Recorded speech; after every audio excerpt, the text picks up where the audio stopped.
We're chasing comedy, working on jokes, working on bits, seeing what sticks, seeing what stinks.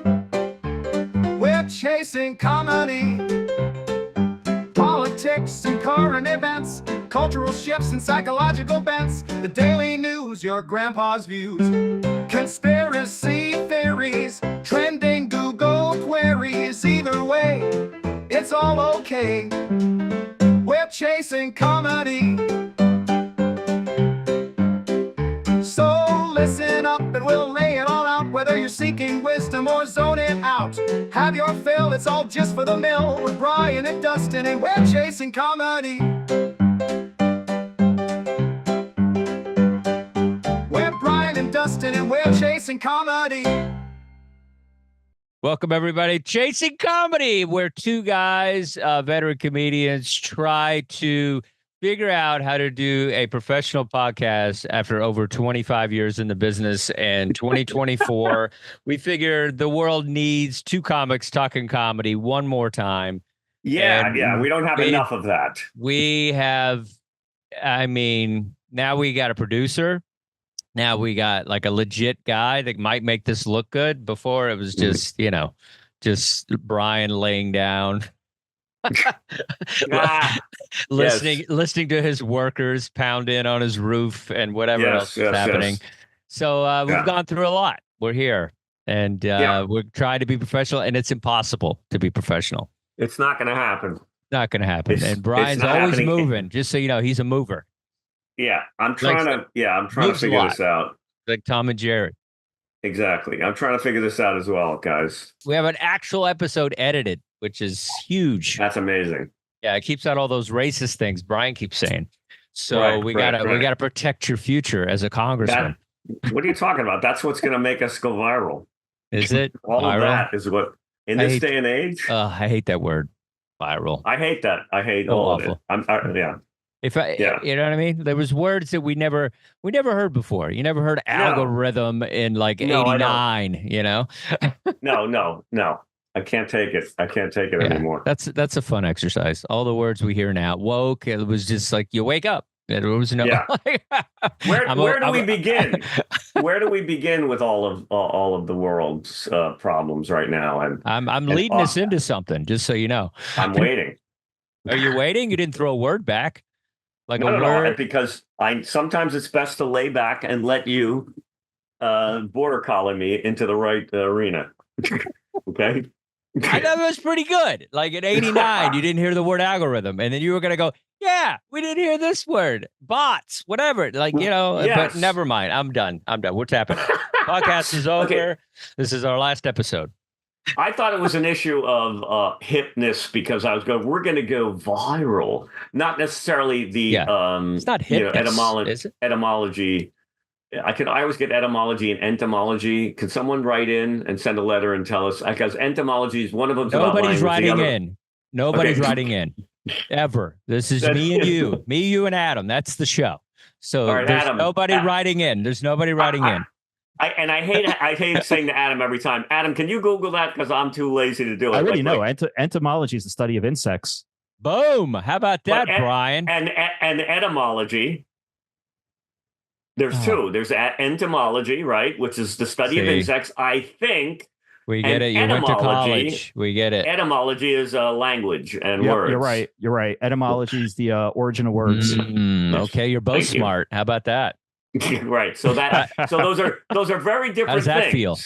Yeah. Not very disconcerting, actually. I thought it's by a letter, right? This the word. Yes, one letter changes everything. One you could talking about praying mantises, and the other you're talking about bots and where that came from. You know, that's a good premise. One letter changes everything in a word. Mm-hmm. Right. Exactly. Entomology and etymology. So bots and what we said earlier, the thing with the going viral. I went viral. I love how you go into character. I appreciate that about you. You're a method comic. And I respect it. I respect it. That's right. That's right. Whatever mood you get is what you get with me. I have to memorize the Rogan peasant speech from Hamlet for this Saturday. I'm doing Shakespeare workshop, so I have to get off. Insane. That's hilarious and great, I guess. I mean, wow, who knew? Who knew the skills on Brian? I founded the Actor Shakespeare Company. I have classical training. Oh, Really? what a rogue and peasant slave am I? Is it not monstrous that this player here, but in a fiction and a dream? Anyway, I won't do that. I took a Jim Andrino's class, so we all have training. We all have something. We all have something. We did. Somebody did That's something awesome. somewhere.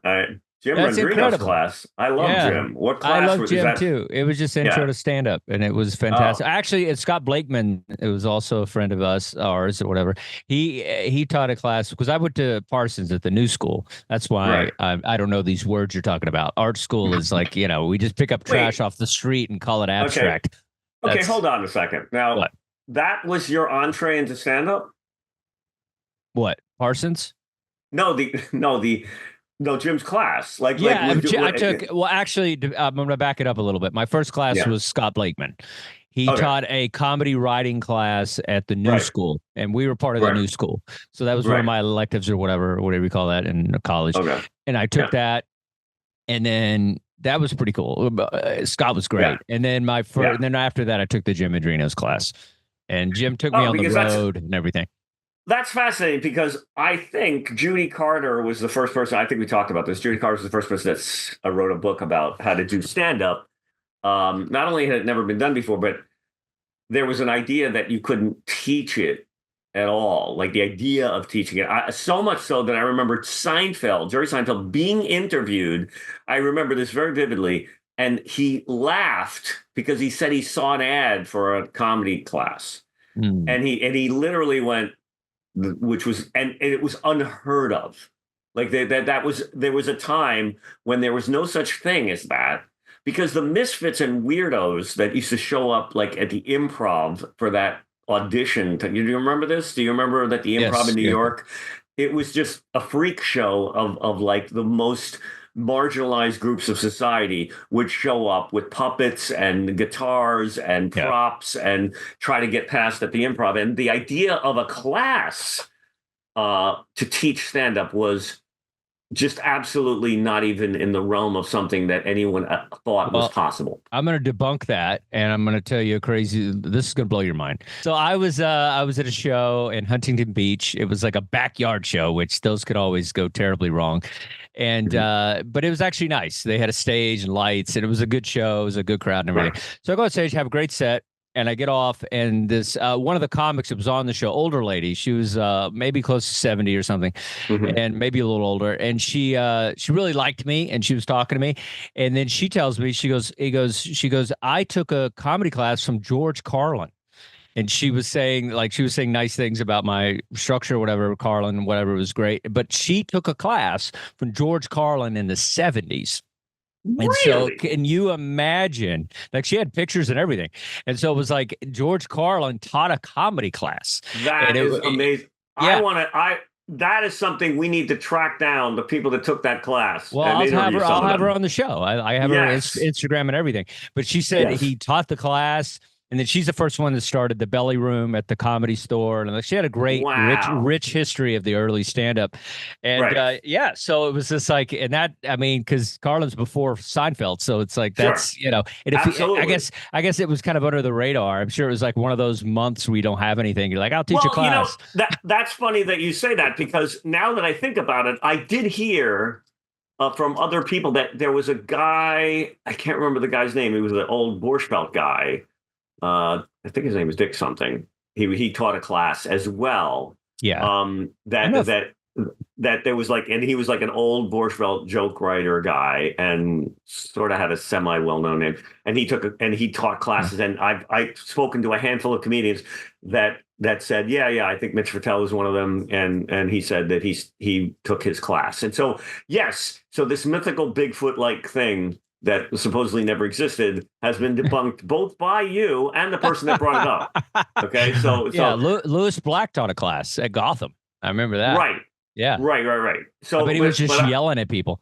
Yes, I wonder but there must have been a time when that didn't exist, like somewhere. But But right now, okay, so George Carlin taught class. That's Yes. fascinating. I have a person and everything. I'm going to bring her on the show. It's going to be great. Yeah, we need to get to the bottom of this because I remember Seinfeld, and don't get me wrong, I don't mean to say that you can't teach a class or that you can't learn, because I teach a class at West Side Comedy. I coach and stuff. And you coach, and some of those classes have been amazing, and you learn amazing things, and I recommend them.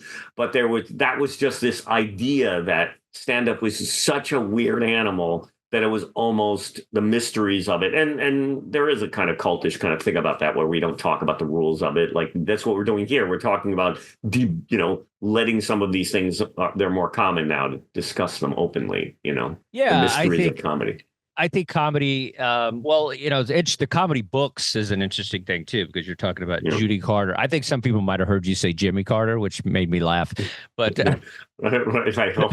Jimmy Carter's comedy book. Yes. On how to be a stand-up. Spiro Agnew is open. My years as an open micer, right? Yes, right. You might want to, but yeah, just the idea of because I've read books that helped, and I think at the beginning you have no idea what you're doing, and I still see people that have gone down. Because here's what happens: you either learn from a book, or you learn from a class, or you learn by watching a stand-up. And I think, that's part of it. But watching, yes. But you got to watch. Not, to never have seen a comic then get on stage. That would be a nightmare. So I assume every single comic started by falling in love with something a comic was doing, and then they started doing it at an open mic, and then they take off from there. But that's the thing is I think what's good about somebody who's just teaching or sharing. I always say you're just sharing knowledge that you've learned over the years. Yeah. But it's if you watch a comic, then you fall into that thing where if all you're learning is from comedians, then you're going to be like those comedians. And so I think at least with somebody that's neutral, hey, you can kind of find your own voice, you can do whatever. I think that's better than just watching comics, because you find yourself, because I remember I would find myself just kind of turning into comics that I loved because I just watched them so much. I think I talked to you about this before, but it's Todd Barry was a big influence, and I'd get on stage with my brow, and I kind of have his delivery, and it was just like DC Benny. There were certain guys I watched all the time, and so I started kind of acting like them. So you got to be careful of that. And I always say the only reason I got into coaching is because there was too many comics that never done anything they're in charge of these classes. And I was like, you don't have one credit. You've never worked the road. You don't have an hour. You don't have an album. What are you teaching these people? That's the interesting debate about stand-up also, because and any skill, because can you teach it if you're lousy at it? Do you know the dynamics of it, but you can't really do it, but you can impart the wisdom of it? You know what I'm saying? Like George Carlin, I don't think so up to a point, in terms of I would rather work with somebody who I've seen that really has a mastery of the dynamics of it. At least the basic stuff about joke writing, presentation, and everything, and has experience to draw on that they can impart to you. So that's my take. Just like in college, you got that professor that doesn't have a book. You're like, I can't listen to you. It's like with stand up too. It's like if you don't have anything going on, you're not currently working, and I don't think you should be teaching anything. I really feel like it's because it's a mentor thing. It's an apprentice. The whole every art in the history of the world, is brought up through apprenticeship and people and passing on, and the mentor. Every single art known to man is taught that way. And for some reason, comedy has this thing where you can't teach this thing. And I think you can bring it out of people. That's what I do when I coach. I'm like, I just say, what's a crazy story, or what's something about your life that's interesting, and then we just talk about it, and then the wheels start to turn, and then they see that they can turn this into comedy. But to be like, this is a punchline. I remember I'm not going to call anybody out, but he's a very famous comedy teacher in New York City. Okay. and at a very famous comedy club in New York City. Anyone listening, listen all up. I'm saying. We That's got all to I'm saying. track it down. We got to That's track all I'm it down saying. from the facts that he gives away. We need No, people. we're not trying to track it out. We're not trying to track this guy down because he does a good job. I'm sure some people become good comics out of it. Yeah. And Yeah. but my girlfriend, who's a comedian, Leah Bond, she took a class, and this guy told her, "Don't tell stories." He said, "Just do jokes." He goes, "Nobody wants to hear a story on stage," and it was like one of these things. And that's what she does. She tells stories on stage, and so she kind of went against the grain. But it was like, that's something you shouldn't say.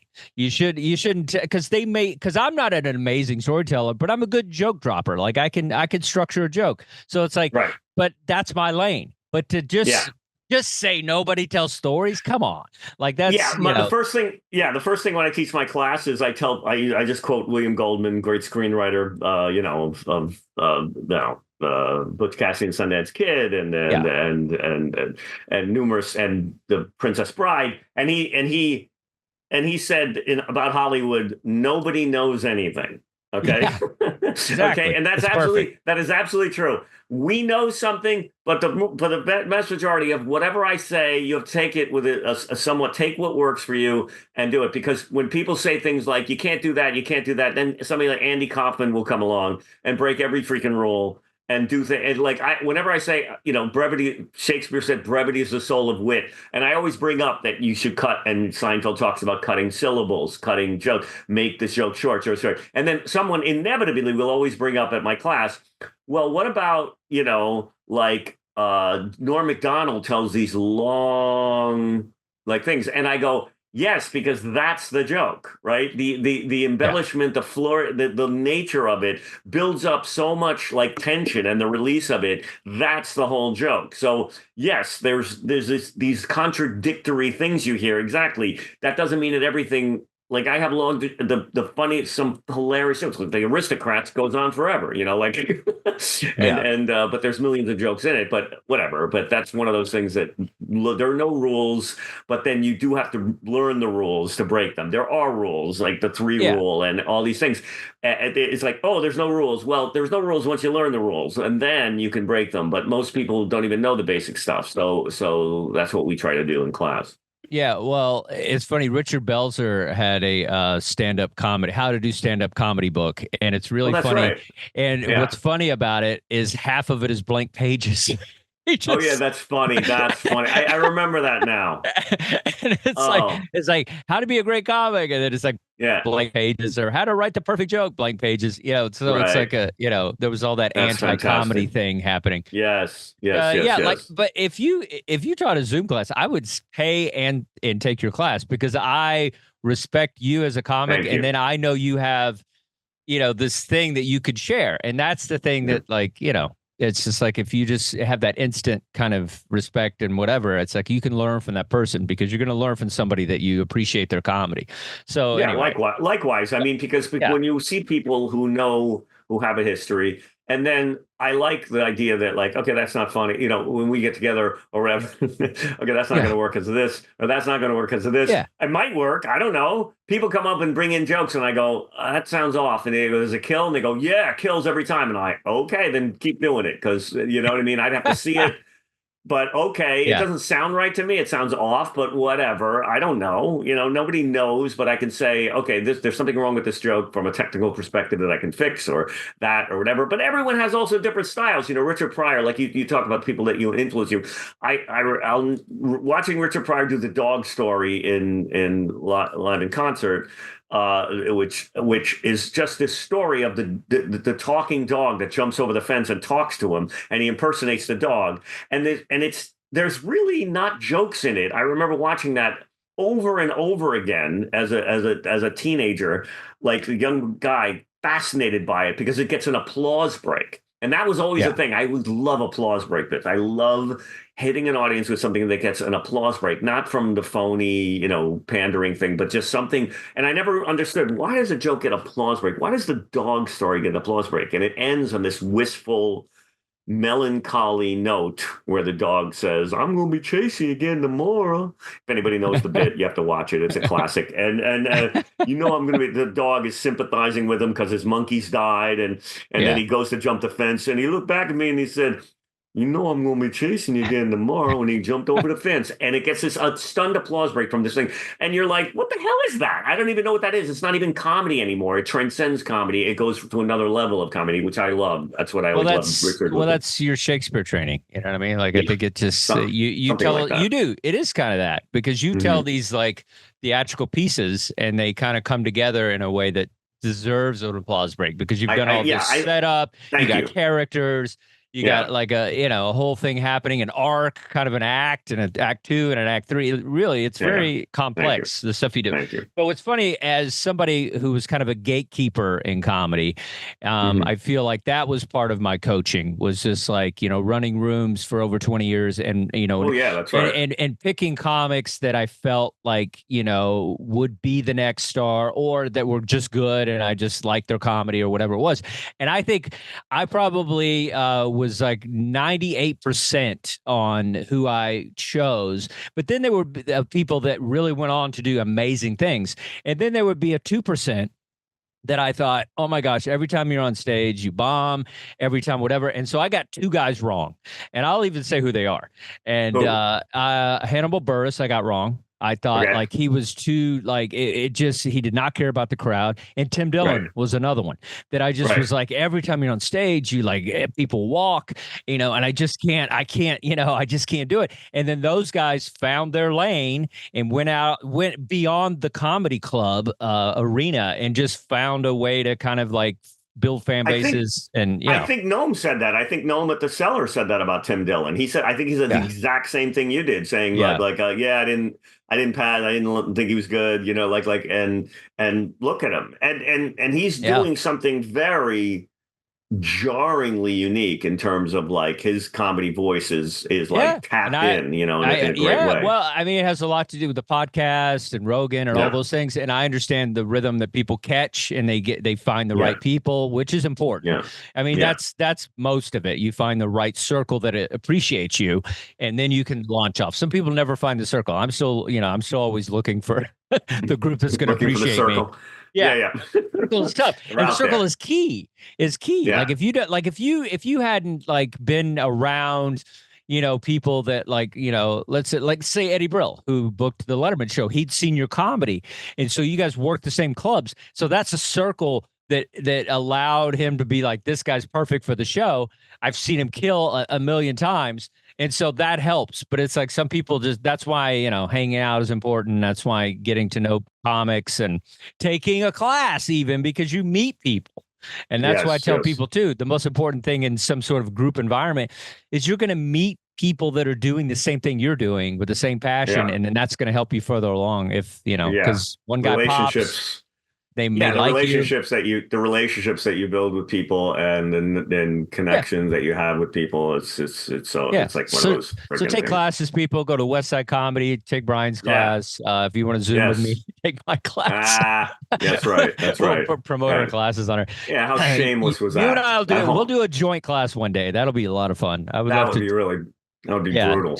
It'd be brutal. Were you kidding me? We'll make monsters. In a good way. We'll make monsters. Yeah. I mean, being in a good way, because we don't suffer bad comedy lightly. We are nice honestly people. We're nice people. We're not gonna be mean to you. I call people to their best comedic selves in my class. That's what I always try to do. There's always a granule of authenticity that everybody, even when they first start out, you can go, okay, that's the real you, and let's go for that. I'll tell somebody they're hacky. I'll be like, that's hacky. And that's another one I've done. Listen to this. So I have a comic that I told she was hacky. I'm not going to say her name because that's attached to something, but I told her she was really hacky. I said, you're just doing typical jokes about your race. I go, it's not going to work. And then she blew up and she passed this up. And pass all these comedy clubs. And I'm just like, so sometimes, it doesn't always work, but, Yeah. That's tough. Hacky. She's still hacky, though.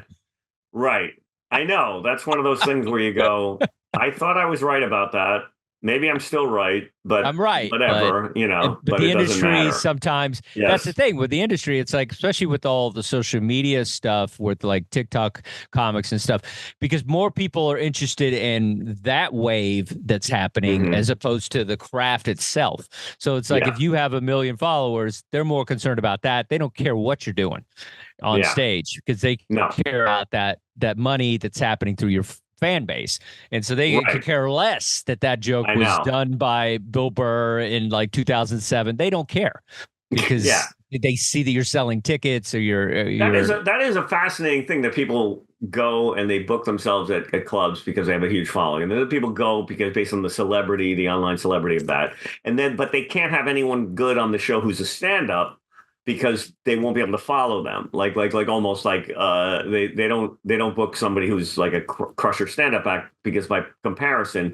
But it doesn't, or maybe I'm wrong because maybe they're just there for the celebrity of it. And the person's telling stories or showing clips. I've seen that, like where guys are, talking about the things that they do on their Instagram account or whatever. And so, hey, more power to you, whatever. If you're selling tickets and people find that fascinating, I'm sitting here, working arduously on one line of a joke, like a freaking technician. We've been trying to rewrite jokes for 10 years and people are just saying like a whatever. Watchmaker, like a watchmaker, they're sitting there. Oh God, that's beautiful. Yeah, we are like watchmakers. I'm tinkering with this one. I still don't, I think I brought it up 3 times on the show and I still haven't cracked the line that I've been, where I say to the guy, it drives me crazy because I asked the woman in the audience, why is this guy with you? He's not laughing. You brought him to a comedy club. He doesn't laugh. He has no sense of humor. And then there's a line that needs to go there. I know it, but I don't know what the line is. He has no sense of humor. I go, and then the joke is, lady, you don't bring a guy with no arms to a petting zoo. Okay. He's at a comedy club. He has no sense of humor.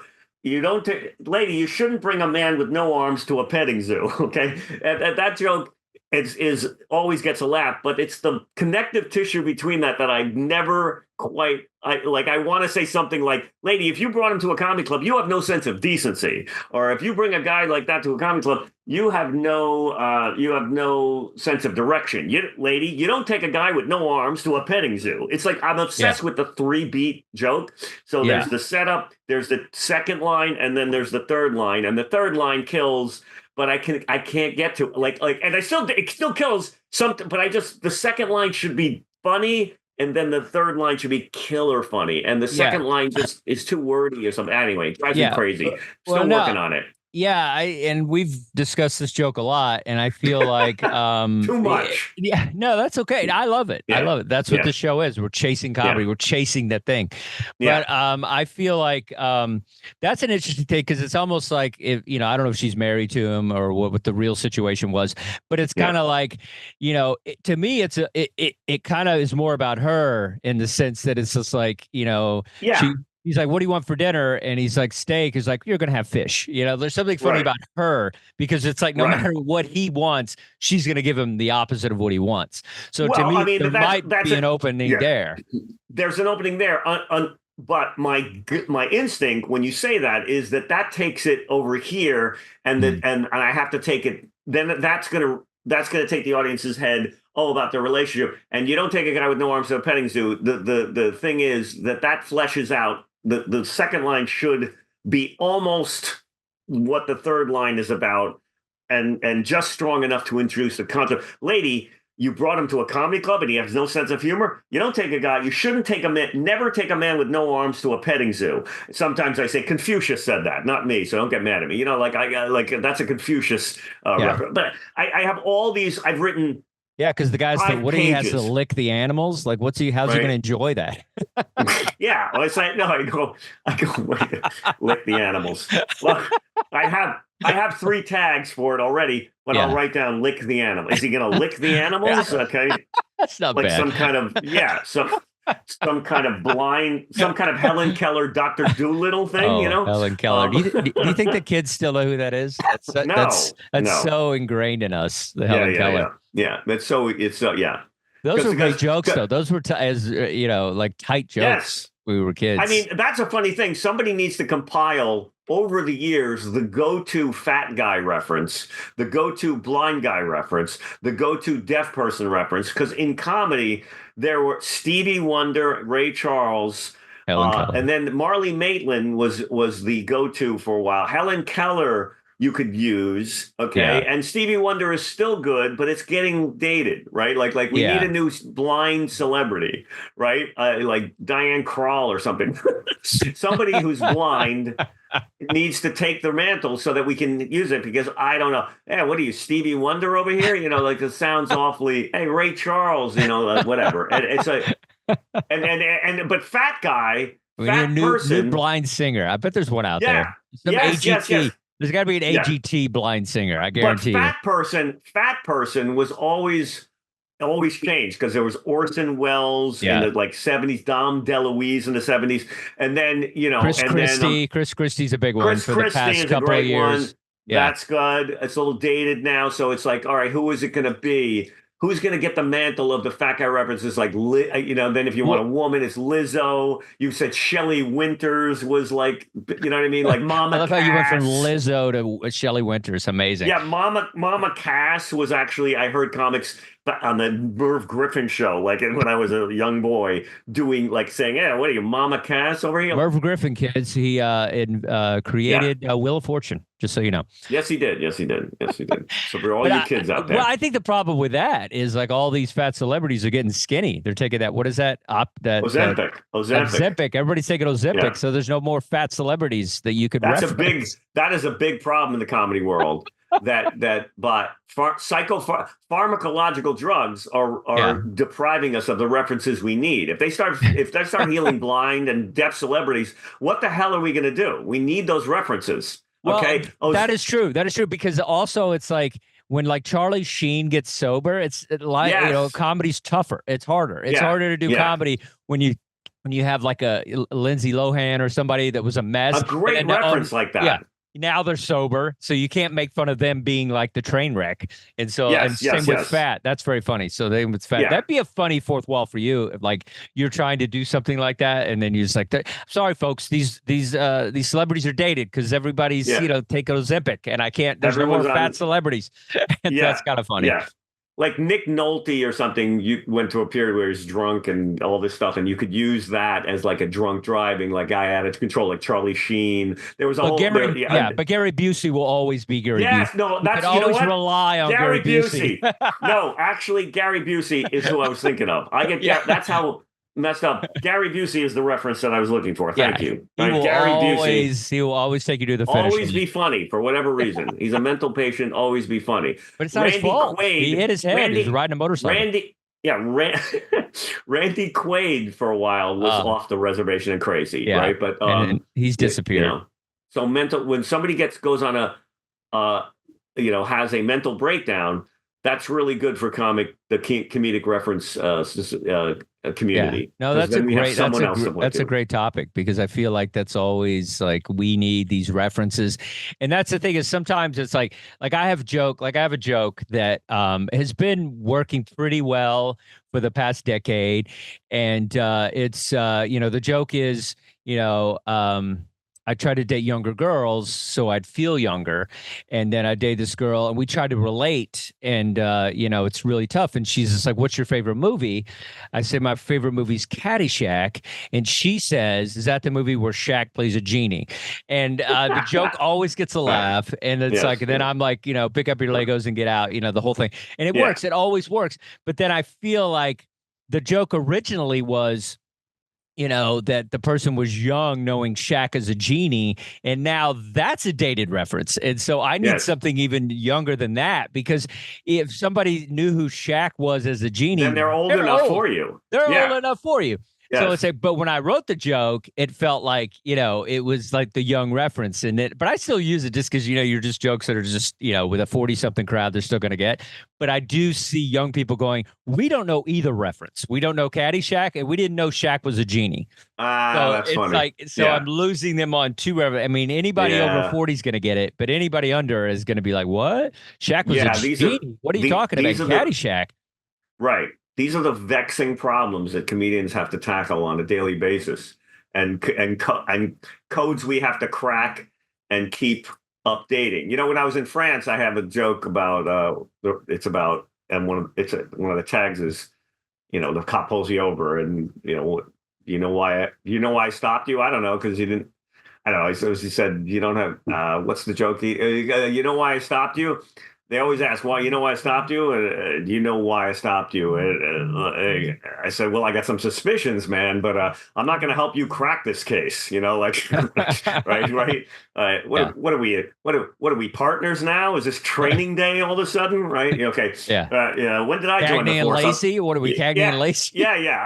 I know. That's what's funny. I went through that list. I had, I had Riggs and Murtaugh, right? Like from the Lethal Weapon movies. Okay, you be Riggs. What am I? You're Riggs and I'm Murtaugh here. Like what a Starsky and Hutch would have been, in the 70s, and then Ben Stiller remade that. So but that's one of those things that, like I said, when did this become training day? When did I join the force? And in France, no one knows the movie Training Day, right? Yeah. So the first joke worked, and then the second joke worked, and then the third joke got nothing because they just stared at me, and I didn't want to. I had to then look up a Jean-Luc Godard film or something, or a Truffaut movie that involves a cop. You know what I mean? Like, it's like, oh God, this is the painful work of being that's another fourth wall joke, which I like for you, is like you do that joke and then you go, yeah, I did this joke in France, and then that's really funny. That's funny. And I had to look up a French director and like all that's yeah.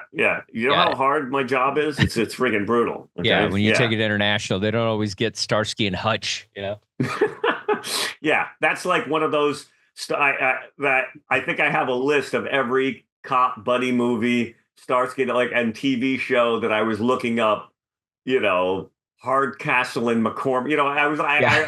I have a spreadsheet of all of those potential references, Hilarious. And so I like if it's two women or something, the Gilmore Girls I'm dealing with, the Gilmore Girls, and if it's a group of it's the Golden Girls, and this is the work of being a comedian, and I feel guilty. Yeah. There is still a part of me that has what's called grandiose narcissism, that really believes that I shouldn't have to.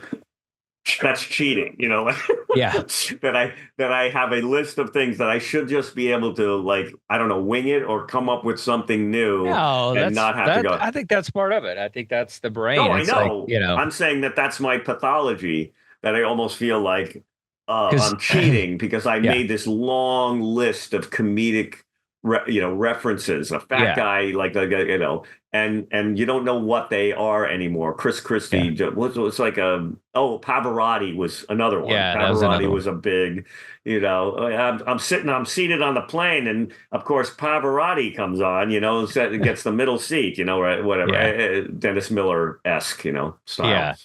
But, I think that's an interesting one. It's funny, that joke I just did, I would like to update it, but what I like about the joke with the Caddyshack and the Shack is I have to find a reference that's modern, that has like a double meaning with the words. And so that's how the joke works. No, the specificity of that joke is great to such an extent that you're going to have a tough time coming up with that one. Yeah, which I'm going to try. Caddyshack and Shaq? Are you kidding me? How are you going to... Yeah, it's tough. Is there something with caddy? Like then you have to go... Yeah, it's caddy, a whole thing. Because caddy's perfect, because it means caddy, like caddies, because he's like the genie that's with an attitude. So it's like, it's a tough one. Yeah, it's a tough one. But I'm going to make it a goal. I'm going to make it next time we do this, I'm going to try to have some examples of modern. You do that. that. If you crack that one, I'll be very impressed. I'm really going to try. But I call that a fool's gold, like meaning that you never know. You never know. You never know. You're right. Yeah, you're right, and I admire your optimism. But I also feel like Caddy Shack. Oh, that's great, because you got the Shaq thing, you got the Caddy, and you got the Shack has a K sound. Okay, it's something that the kids would see because it's a still do the joke after all these years. It's a perfect joke. Yeah, no, that's what I'm saying. It checks all the boxes. It's gonna be tough. The facts. So your idea of there's gotta be one. It's like, no, there doesn't. I'm sorry to break your heart on this one, but that joke ain't You know what I mean? Like I would, Well- if you find something with a K sound, a kids movie, okay, with an old movie that sounds like the new movie, with a celebrity that's not an actor. I mean, there's so many working pieces in that joke. There's a lot. So that's what makes that joke work. Is there's so many layers. If you're not laughing at the Shaq, there are people who laugh at that joke just because Shaq is a funny word and it's one syllable. You got the Shaq in there, you got the K sound, you got the one syllable, and it's like, bang, that's perfect. So I'm fascinated. If you can pull that one out of your ass, I'm going to look forward to that. I'm going to write it down on this date. And Adam, write this down. If Dustin finds a movie that works as well as Caddyshack, there's a lot of moving parts. I know. But that's comedy. Unicorn. It's chasing comedy. It's like I have the challenge is there, and I'm gonna try. I'm at least gonna make an attempt. Unicorn. I'm gonna make an attempt. I'm gonna attempt it. You know what I mean? Every great thing. That. Yeah, I'm gonna attempt it. We'll see. It's a unicorn. The hardest thing is just thinking of a popular movie that's like current. You know, that's the tough part. And then like but just the task that you've taken on for yourself alone, because you've got to find a popular movie, then you have to backwards engineer the thing. It has to sound like Caddyshack. No, you have to find a movie that Animal House with house in it. You know what I mean? Was that the one Animal? I don't know, Planet, like is that the show? Is that the state? You know, it's like, oh God, that's not going to work. It's almost the same. Hey, did you say Animal House? No, I watch Animal Planet. That's kind of funny, like almost in this totally different way, but not even close to the number of boxes that other one ticks off. Like Star Wars. My favorite movie is Star Wars. He's like, is that when two people beef on TikTok? I don't know. Yeah. You see what I'm saying there? Caddyshack. That's my first attempt. That's my first attempt. Adam liked it, right? Adam liked it. Yeah. Are we gonna? So, I didn't know if we should pivot to anything because I don't have a pivot, but there's something I wanted to discuss. Yes. Which is not. This is probably not the podcast for that. but this is anything and everything. Here? I could do half-ass therapy. Dick Cheney. This drives me crazy because I cannot believe that in any universe, and there's no way you can convince me otherwise, if Dick Cheney is endorsing you, that can't be good, right? You're back to that one. Yeah. I'm obsessed with this. I can't believe it because my friends are going, oh, Dick Cheney, that's really good. I'm like, are you insane? Like, in what universe? Sorry, you can stop me and we can pivot back to something funny because I don't know how the Prince of Darkness getting I accept with happiness the Dick Cheney endorsement. And I'm like, you what? Like, wait a minute. Let's go back here. You know what I mean? Is this wrong for this show? You can edit this out in post. No, we did it last week and we went in hard on this last week. So I totally forgot. Yeah, we went in real hard last week. It was 70% of the show was just basically trying to find like what was the perfect kind of reference to that, why. But I think but there's some people that think he's great because he like murdered the enemy or whatever. Like they think it's like they don't have any problem. Yes, but none of those people who think he's great we're going,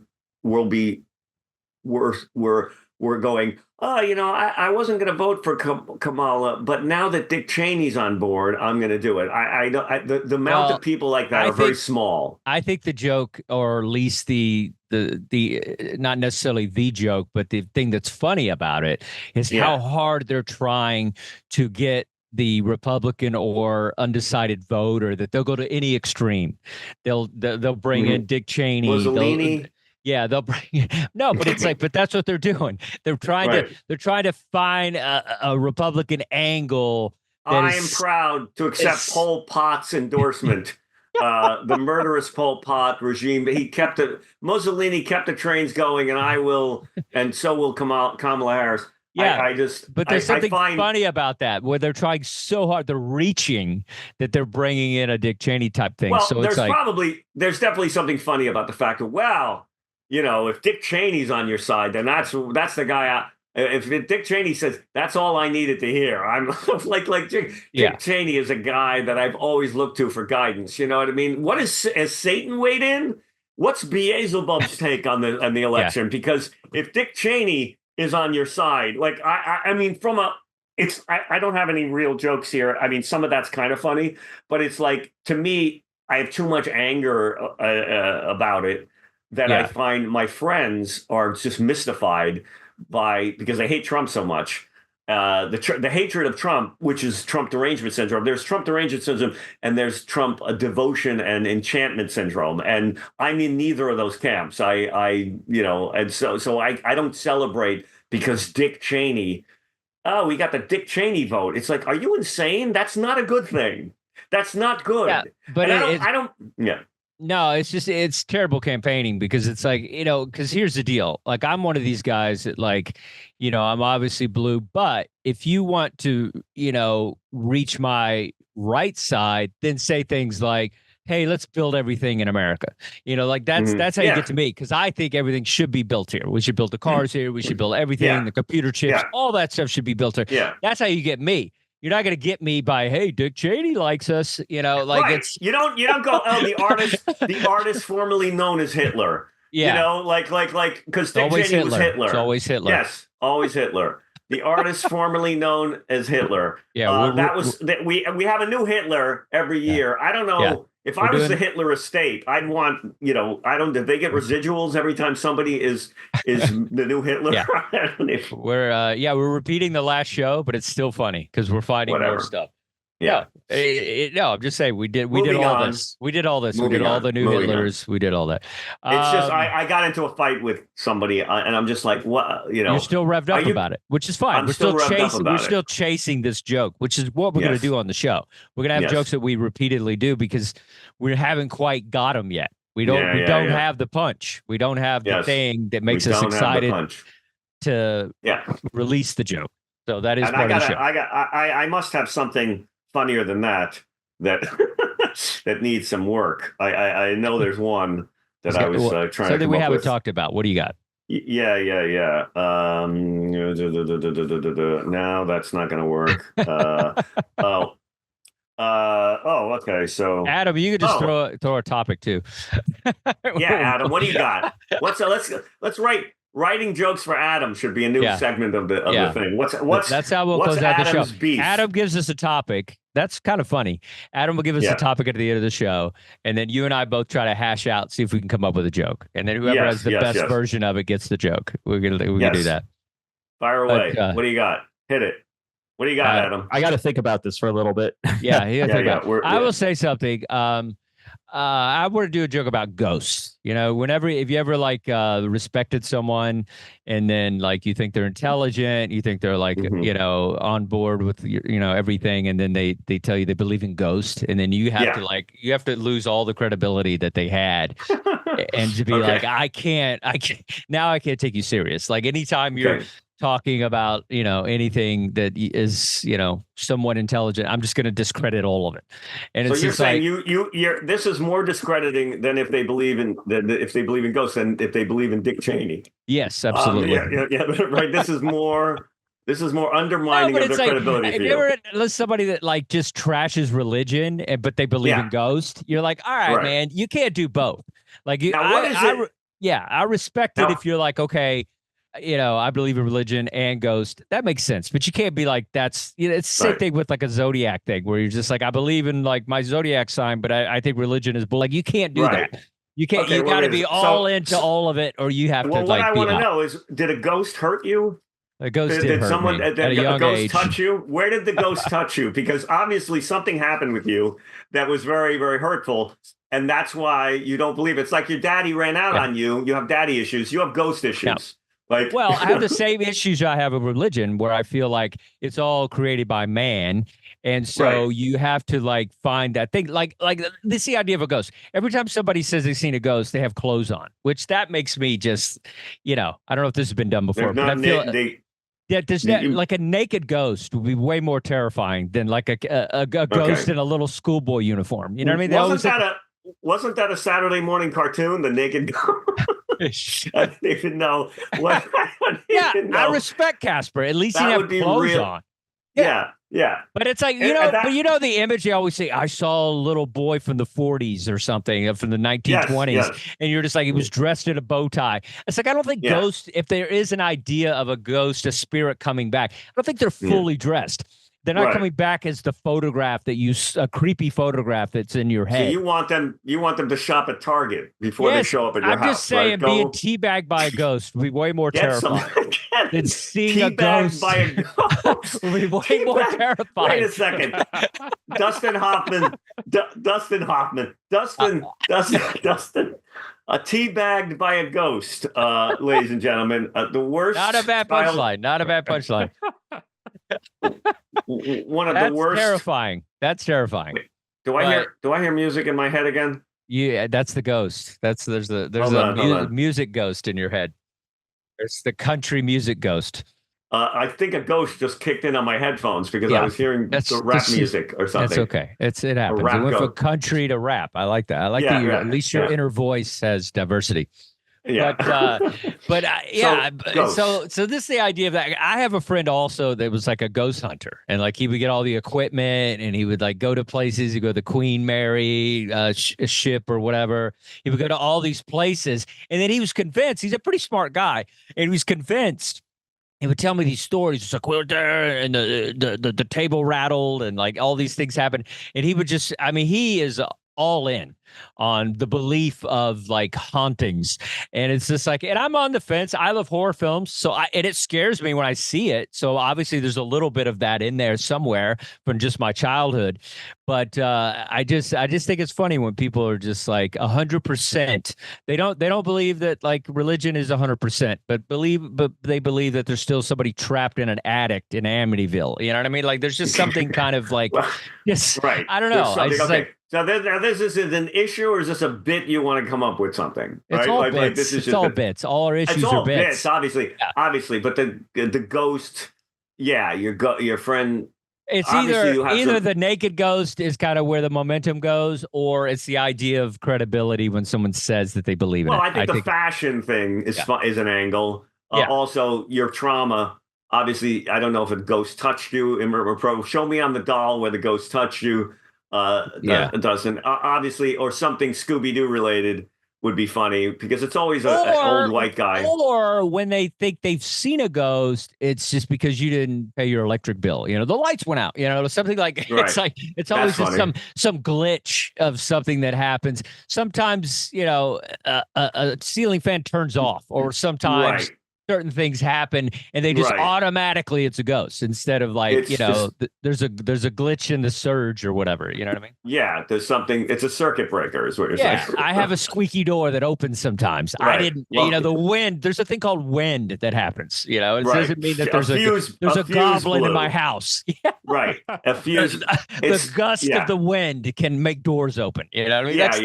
It could have been a fuse that blew or it's one of the kids from the Titanic that just drowned on the Titanic, that's or something like that, where the kid, shows up. Maybe you just have a blown circuit breaker. No, that's it. Kid from the Titanic. That's why you're Brian Scott McFadden. That's it. Kid from the Titanic. That's it. Kid from the Titanic. But but that's what I'm talking about. Just kind of like just a funny thing. And I love hearing ghost stories. Like it's not something like when somebody starts to tell me, I'm locked in. Like I'm like, yeah, all right, let's go. What do you got? Right. Because I want to believe. I want to believe in aliens. I want to believe in ghosts.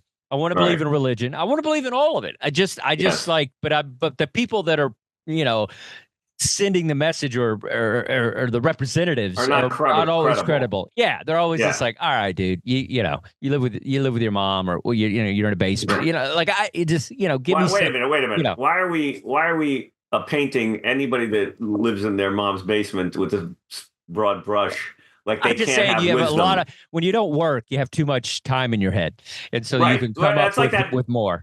Yeah. There's a movie, A Conspiracy Theory. I think it's a movie with Mel Gibson where he's this conspiracy theory cab driver, and Jodie Foster's in it. I don't even remember, but it's a good movie. It's a good movie. Yeah, it's a good movie. But he's a total crazy. But then he actually stumbles on a real conspiracy theory, and then of course nobody believes him because he's so. It's the ghost who cried wolf or whatever. The boy who cried. If you've built up no credibility at all, Whereas if you see a ghost, you're building up a lot of goodwill in the ghost hunting community because you are a cynic and you don't believe I'm in not it. So quite the a day, cynic. I've just, I'm sure maybe one day something will yeah, happen and I'll be like, oh, Brian, I believe in ghosts now. I can't believe that yeah, thing yeah, happened. But I haven't had that happen to me. It never happens to right, you. It always happens to somebody else. And so that's right. why, and then the person it happens to is just like, you're just like, Okay, so I try to make a joke out of the idea that in the Scooby Doo movies, there was the lack of diversity is a glaring lack of diversity in the Scooby Doo movies in terms of the villains, right? There was never, you know what I mean? There was never a Hispanic, there was never a person of color who was a villain. Yeah, yeah. It's always an old white guy. You know what I mean? It's always like Elon Musk's grandfather or something is always the guy who's it's a prospector. It's an old white guy. And I don't think, and you never saw any letters or anybody angry where like some young kid in an inner city wants to see someone who looks like them as a Scooby-Doo villain and think they could be that. But that always tracks. It's always Dick Cheney because Dick Cheney will always exactly. be the villain. And we get back to Dick always Cheney. Be the villain. We always get back to Dick Cheney. It's got to be the white guy. Every villain on Scooby-Doo. By the way, did they live? Yes. Did they live in that van? Is that does anyone know did they have homes? These kids, were they homeless? They were traveling the country. It was Shaggy's van.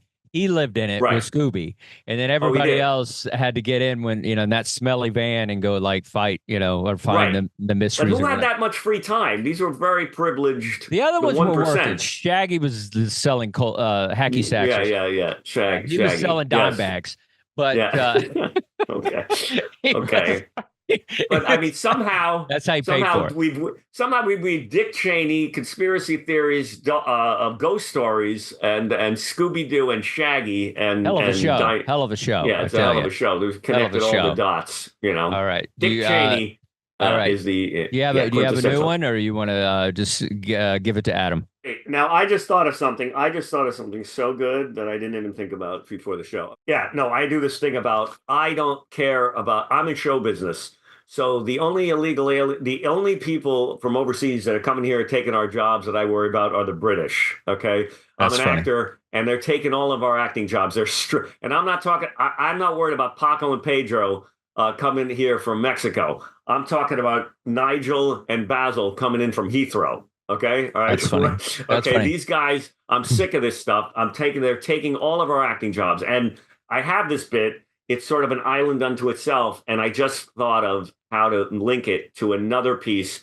Oh my God, it's perfect. It'll go right. Yeah, it's great. Well, it's Brits and Australians come over here and they do their They do their perfect. Get to do it, and I get to do the accent as well. And totally, that's what I love. If I can do a bit that's got a point and then has a character that I can do, that is gold to me. That's the Brian Scott McFadden multi-level of comedy, because they don't laugh. They don't laugh at the jokes. They'll laugh at the character, or they'll be dazzled by it and give me an applause break, which is all I really care about. And occasionally an American will do like some crappy British accent and then go star in a film in England. Like that'll happen occasionally, like once every 3 years.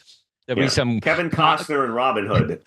Kevin in Robin Hood has a floating British accent that only shows up in certain scenes. It's fascinating. Like it's like, the worst thing I saw this last year was Napoleon, and his accent, his non-French. I mean, basically he had a Bill and Ted accent, and he was just like playing Napoleon, and it was just. Well, he did the same. I did the joke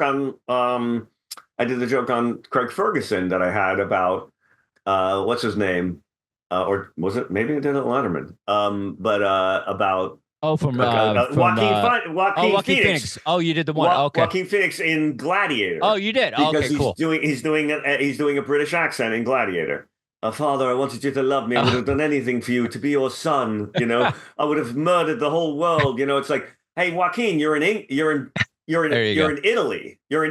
You're a Roman gladiator. Okay, we did the same thing in Napoleon. Yeah, exactly. Yeah. Because but it was the standard a California accent. It's a standard foreign thing that all American actors do to connote foreign is to do a British accent. Yeah, it's the weirdest thing. It doesn't even matter.